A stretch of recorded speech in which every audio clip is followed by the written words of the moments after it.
trans swimmer allowed to undress, get naked, next to biological women.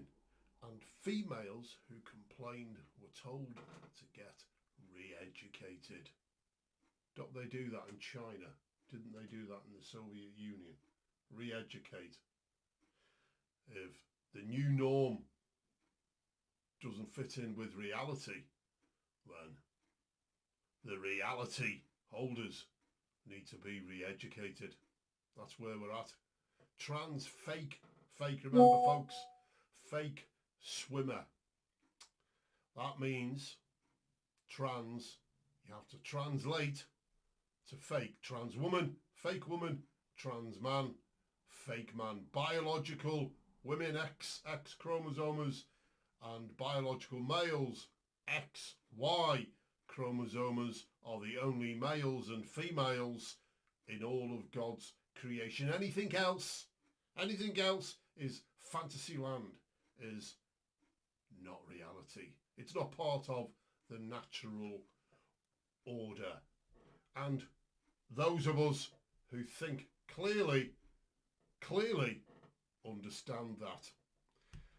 And here we have a former teammates of successful fake woman swimmer, fake woman, okay, really a biological male swimmer, Lia Thomas, and that's not his real name, by the way. He's changed that name to make himself more, or sound more feminine, and he's not. He's a man with a penis, as we shall read on and find out, have spoken out over their discomfort at having to undress next to her.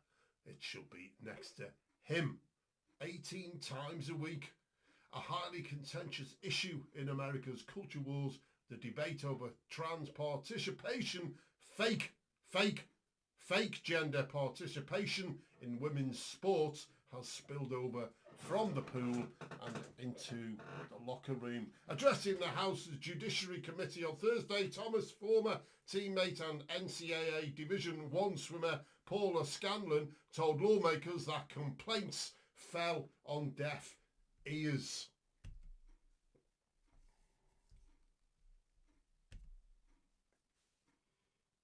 Scanlon said, "My teammates and I were forced to undress in the presence of Lia, a 6'4" biological male with fully intact male genitalia. Not just once, folks, not just once. 18 times a week they were forced to. And if they, yes, we shall read on, if they dared to challenge this, then read on, we shall find out. Some girls opted to change in bathroom stalls and others used the family bathroom to avoid this.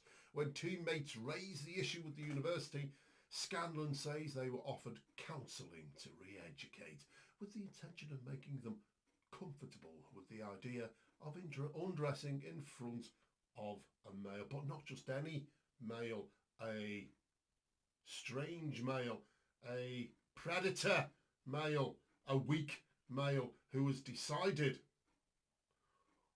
that they can't compete in the high levels of men's swimming. So now they want to oppress and dominate women in women's swimming, and they're being allowed to get away with it.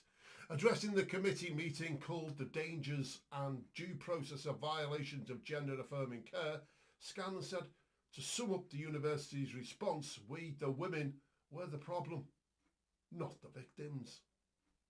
We were expected to conform, to move over and shut up. Our feelings didn't matter. The university was gaslighting and fear-mongering women to validate the feelings and identity of a male. Yes, that's what we're having now, gaslighting. And this is, if any good reason to shout out white male. This is it. But where are all those shouters out now? Now they're shouting out, how dare you, you transphobe? How dare you? And in the next breath, they'd be screaming about a bloke who's in charge of something, a white male, and they'll be going, you're just a white male. But this white male is allowed to oppress women.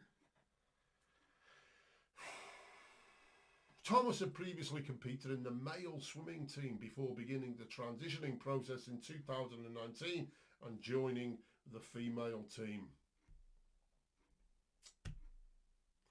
And there he is there, you can see him on the screen.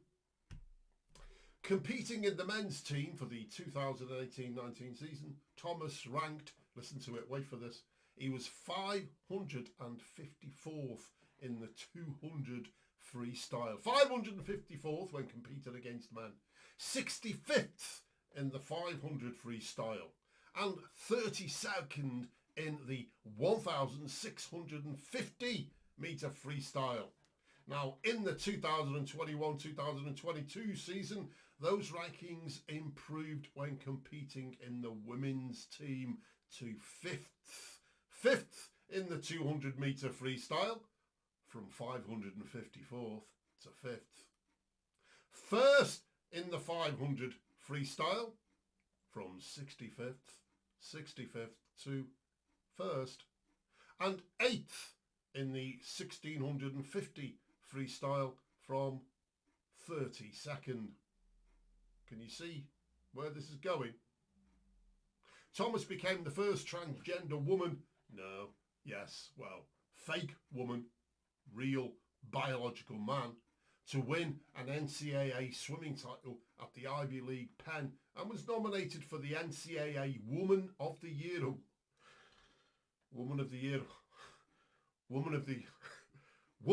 Award 2022 as a result. This biological male was nominated for the NCAA Woman of the Year Award. How do all you women feel about that, to have a man being nominated for a Woman of the Year Award? In the same way a woman won Miss sorry. You see, this is how they confuse us, isn't it? In the same way a man won Miss Netherlands. A man, yes, a biological male, won Miss Netherlands, claiming to be a woman, a fake woman, a trans woman who was a real XY chromosome, won Miss Netherlands. Yeah, it was lauded, it was lauded. It was obviously a fix, wasn't it, you know?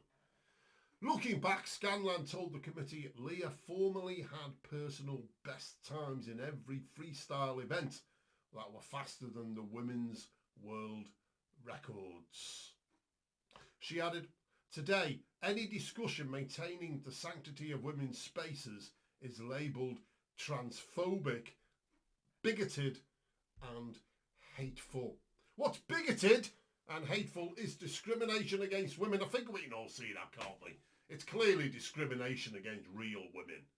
You know, you've got these blokes coming in and the crap at the sport they're in, and they decide, I want to go and be in women's sport because there's something wrong with me, and I'm being, instead of told to get a grip in terms of face reality, we can help you in your psychological condition, or we can try to help you. They put them in a dress and tell them, it's okay, you're now a woman, go and beat the crap out of them women, them pesky women, come on, who we've oppressed for many decades, and we're going to do it again. These are the same people who oppress women. These are those people now donning dresses to oppress women. The efforts to raise women and our equal opportunities, dignity and safe spaces. The hearing came after another swimmer, Riley Gaines, expressed the opinion to Fox News that the National Collegiate Athletes Association should create separate locker rooms for fake gender athletes. Really, they should all be in a class of their own, shouldn't they? You know, I mean, you don't see fake men, transgender men, do you, competing in physical men's sports, because they know they'll get their asses kicked, and it's just, you know, their narcissistic tendencies and mentality just doesn't stretch to being embarrassed, does it, on the field. Gaines, a 12-time All-American and 5 times SEC champion, reflected on her discomfort of being exposed to Thomas's male genitalia after a meet. She said, "We were not forewarned beforehand that we'd be sharing a locker room with Leah. We did not give our consent. They did not ask for our consent, but in that locker room we were turned around and there's a 6'4" biological man dropping his pants and watching us undress, and we were exposed to male genitalia." Gaines added, "Not even probably a year, 2 years ago, this would have been considered some form of sexual assault. Voyeurism. Voyeurism is when basically people film people getting changed in changing rooms or whatever, and basically either knowingly or unknowingly they get off on recording naked men or naked women, and it's voyeurism, and I would say it's worse than voyeurism actually. The whole spectrum is worse than voyeurism. It's been allowed to happen, isn't it? And these men, these oppressors of women, are being allowed to carry on with their oppression of women